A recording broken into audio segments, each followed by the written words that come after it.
Welcome to Huagia Weaving. Today I will introduce this lace to you. This lace is used a lot. It fits anywhere. A flower is composed of 16 stitches. I have 2 flowers ticked here. Then there are 32 stitches. If you like this lace, please pay attention to Sister Hui. Like it. Thank you, family. I have 2 patterns here. The hook is 32 stitches. What about my sample? The hook is the base needle below the short needle. Well, what can family members hook up as well? You can hook a long needle or hook it into this kind of grid. Hit the grid. All can be connected to this lace below. Because of my thread, it is demonstrated to you with thick lines. This lace fine thread looks very good when hooked. Well, 1 tick is 5 stitches and 1 drop. The grid needle with 5 stitches falling once. 5 stitch braids 1 2 3 4 5. Then go from here. After the 3rd needle, the 2nd needle, and the 3rd needle, hook a short needle from here. Then cover the braids. Count from here. 4th stitch 123 4th stitch. It goes all the way to the end. Now I've got to the end. After the hook to the end, then 2 braids. Each tick that what ticks this grid. Well, it's all the same, a long needle behind 2 braids. So this is the end. As long as it is ticked, the grid is ticked like this. Then flip. After flipping, it is 5 braids 12 34 5. Then in the first hole. It's the 2nd hole in this hole.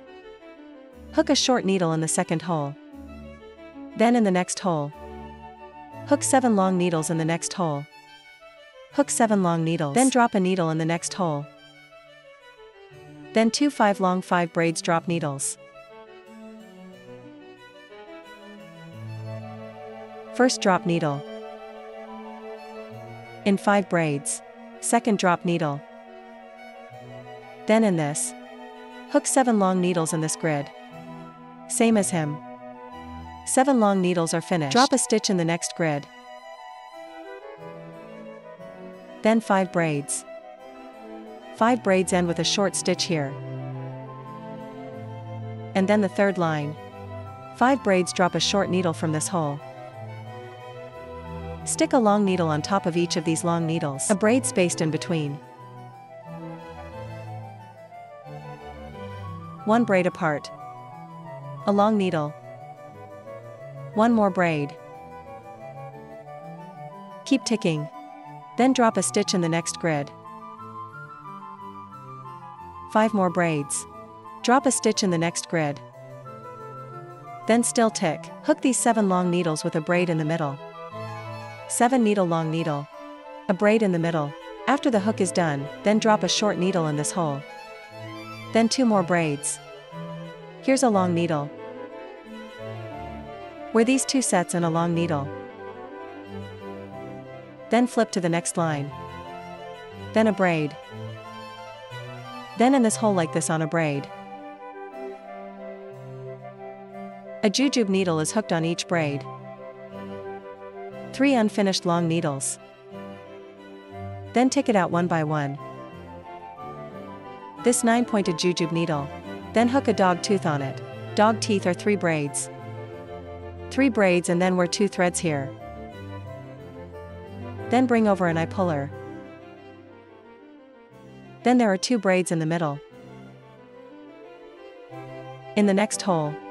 3 more stitches of the unfinished long needle. Then bring it out together. It creates a jujube needle. Thread directly into these 2 wires. Then a short needle. In this way, the hook will not be seduced and pulled out. He is also an early type needle. After it comes out, the effect is similar. This is it. This convenience. What about this kind of hook? It's not easy to seduce and pull it out. And then tick this over here. Finish this dog tooth and then a braid. Then in this one. Drop a short needle in the grid. And then a braid. Or bring out the 3 unfinished long needles together. Or keep hooking your teeth. 3 stitches of dog teeth. Or 2 braids in the middle. Then these 6 jujube needles are all hooked. And then, yeah. A braid. Hook a short needle in this last grid. This pattern is finished.